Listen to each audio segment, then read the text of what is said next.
All right. All right, guys. So when it comes to the workplace, things can be tricky, especially for women, they say. So today we're going to hit on a few topics and list their unwritten rules, and this is according to Nest.com. All right. Who are highlighting the issues that women have held or have had. They've long dealt with less than equal treatment and pay, glass ceilings, and a host of other limitations placed on their working lives. So, unwritten rule number 1. Double standards.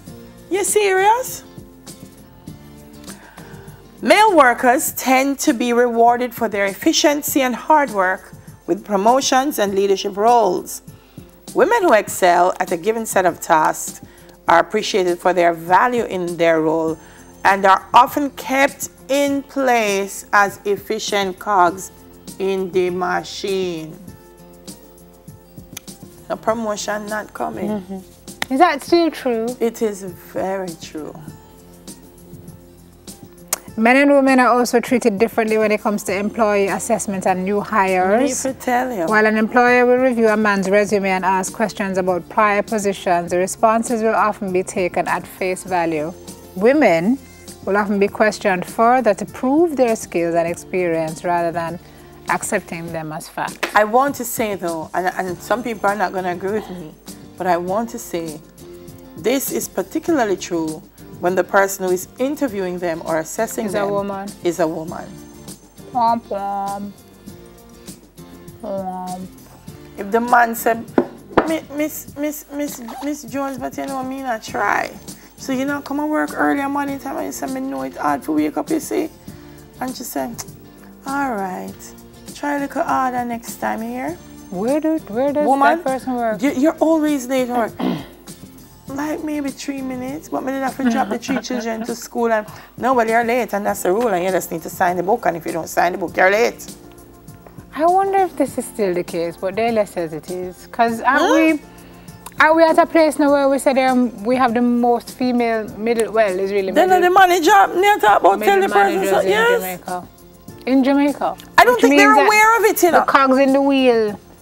Are we still cogs in the wheel, or are we like I don't think they're aware of it. I think it's maybe it's a natural response as women to be a little more nurturing to men. I don't think sometimes I wouldn't say they do it intentionally, but they say. But if I make them know, when them do it, if it's a boss, you know, say when I Sheffield do, you know, do that though. I just point it out to you. I just say. As I say. Okay, I don't really see a lot of that, but it happens, man. I'm sure. Rules about appearance may be the most prevalent and well understood unspoken rule for women in the workplace, and it should not be unspoken. When they must put up the rules on the wall, in a memo. If you tell them, say so them for dress, come and work. Like they're doing in the ministry offices. Yes, everything from age to attractiveness to the clothes you wear plays a large role in the way you're treated at work and the path that your career may or may not take. Yes. The next sentence is very interesting given where we are now.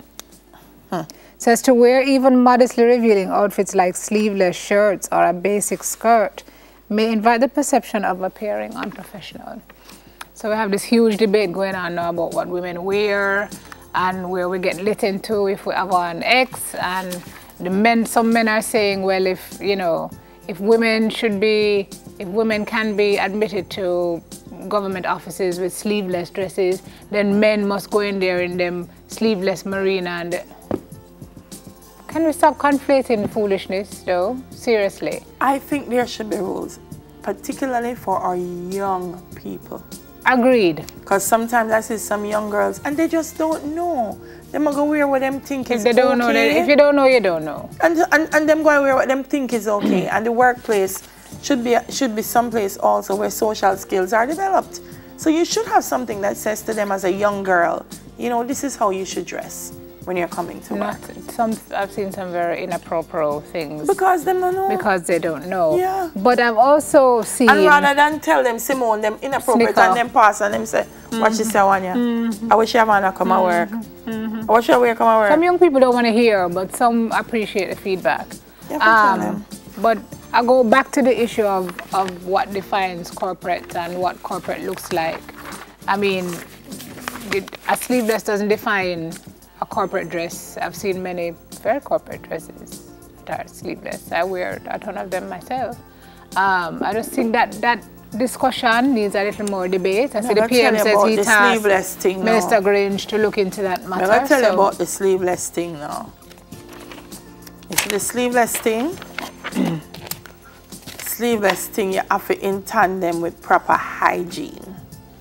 That's my problem with the sleeveless thing. Because when you have on the sleeveless thing, it means your underarms are more exposed.